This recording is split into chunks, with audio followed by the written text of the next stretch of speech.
ఇప్పుడు no cost cough syrup తో 60 రూపాయల విలువ గల ఇన్హేలర్ పూర్తిగా ఉచితం. దెబ్బకి దగ్గు జలుబు మాయం. పాఠశాలల్లో చదువుకుంటున్న పిల్లలకు డైట్ ఛార్జెస్ కానీ పేద పిల్లలకు కాస్మెటిక్ ఛార్జెస్ పెంచాలన్న ఆలోచన ధనిక రాష్ట్రమని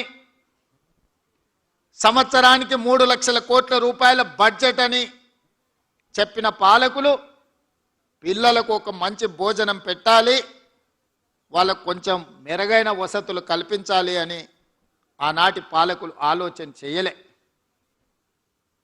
ఉపాధ్యాయుల యొక్క సమస్యల్ని పరిష్కరించలే.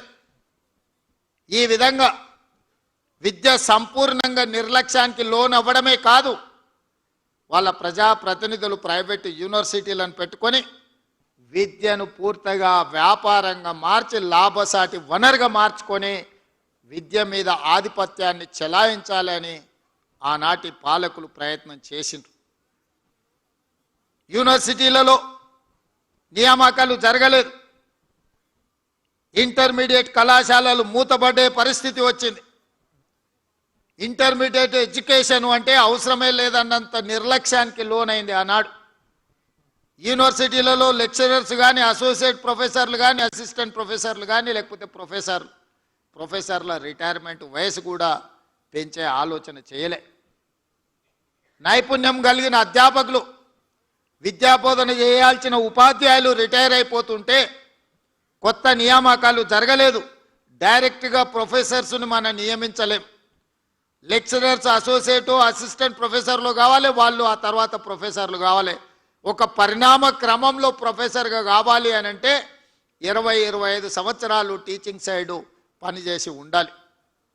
మరి నియామకాలు జరగకుండా ఉన్న ప్రొఫెసర్లు రిటైర్ అయిపోతుంటే ఈ యూనివర్సిటీలు ఎందుకు ఉపయోగపడని ఒకప్పుడు గొప్ప చరిత్ర కలిగిన 100 సంవత్సరాల పైగా ప్రపంచానికే సేవలు అందించి గొప్ప ప్రధానమంత్రులను, ముఖ్యమంత్రులను అందించిన ఉస్మానియా యూనివర్సిటీ మూతపడే పరిస్థితి వచ్చింది.